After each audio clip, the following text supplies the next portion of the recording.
As parents up and down the country gear up for exam season, Jools Oliver has come out and said that she thinks exams are pointless and that education is so wrong.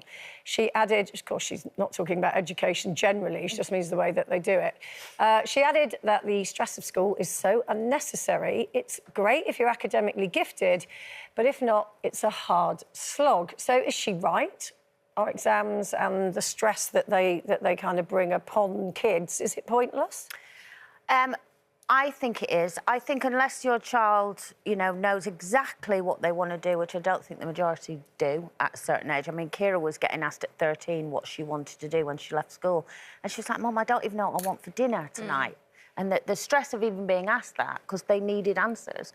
And then watching her go through the stress of exams, oh, I couldn't stand it. And she's never been asked in any job she's gone for. She started her own business now. No one's ever asked, you know, what GCSEs did you get? I think if you want to be a barrister, a lawyer, a doctor, a brain surgeon, a scientist, then obviously you need to get those degrees. But there's some kids that teach them life. You know, if you're going to teach... This was my whole thing at school as well. Not that I was there very often, as you can tell. But when I was learning exam, you know, I left school and didn't know how to do tax and mortgages but they're asking me that stupid question you just asked. Maybe that's what maths is. Well, that's not going to get me anywhere in life. Doing tax and things like that, that's not school. I never learnt that at school. No, but I think they should. I think they should. I think they should. I think they need to teach them about money. So I just think the stress of it is just too much, and there seems to be so many now. But how do you then... Do you know how many there are? There are six or seven sets of exams to be completed from start of school to the end of school, whereas there used to be, when I went to school, certainly, and Jane as well, 2. That was it, just 2. But how do you assess? That's not for the kids, though, is it? That's for them to be able to say, all of our students got A's. And our school's this good. But what is the point of so many exams? I think exams do serve a point, and I wouldn't get rid of them completely, but no, I wouldn't. I think there would be a really good argument for cutting them down and just doing less of them, because it is too much. You know, it does... In a way, they're tested so much that, in a way, there's no breathing space to learn. To learn anything, exactly. They're always just preparing them for the exam, aren't they? Yeah. And you've got mocks on top of that as well. And also some kids just academically aren't great, but in other ways are great, you know, whether that's in the arts or, you know, electrician or a plumber, or do some... You know, focus on kids' strengths. You know, you're forced to sit there and be, you know, have a maths brain, and you're sitting there like I was going, I can hardly spell maths, let alone know what you're talking about. I do think, though, so maths and English, because it's sort of compulsory, English. Isn't it, up to...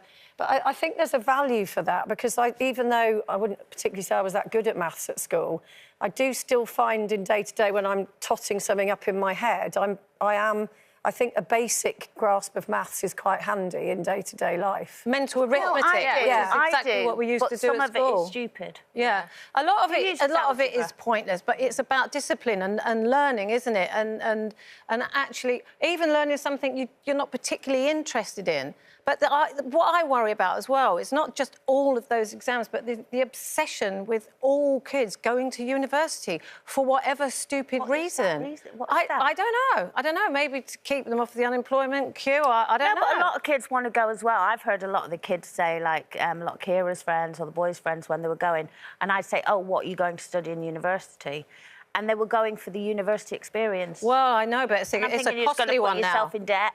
It used to be free, but it's not anymore. Yeah, but then at least I suppose they're starting their adult life a little bit later. They've got longer to figure out what they want to do, and they've got longer to enjoy themselves. But start it in debt, though, that's the danger. Yeah, that's true. I just think not everyone's good in an exam situation either. Some kids will probably thrive in that situation, and others will just fall apart. I think it's just an unfair way to test how someone could have been amazing the whole year, and then you put them in that stressful situation. Like, I moved my kids to a different school so that they're at a school where they can go the whole way up, just purely to avoid that pressure being on them when it comes to it. Well, it's like a memory test more than anything, isn't it? A lot of the time, exams are memory tests, and if you can remember things, you'll pass the test. But if you don't, you might be the cleverest kid in the school, but you know, if you can't remember things, you won't know it. I mean, you don't know what you don't know. We've had lots and lots and lots of comments on this, actually. So, I bet. Kerry, my daughter has her SATs next week, and she's that stressed and upset about them that it's triggering migraines. Oh, no. She's 11 years old. That's what I hear all the time. Oh, no. Whereas others are saying, no, we shouldn't scrap them. What is the alternative, says Steph. Less of them. Yes, exams and tests are stressful, but so is coursework. Denise says you have to measure knowledge and learning somehow, but it should be a combination of classwork and tests.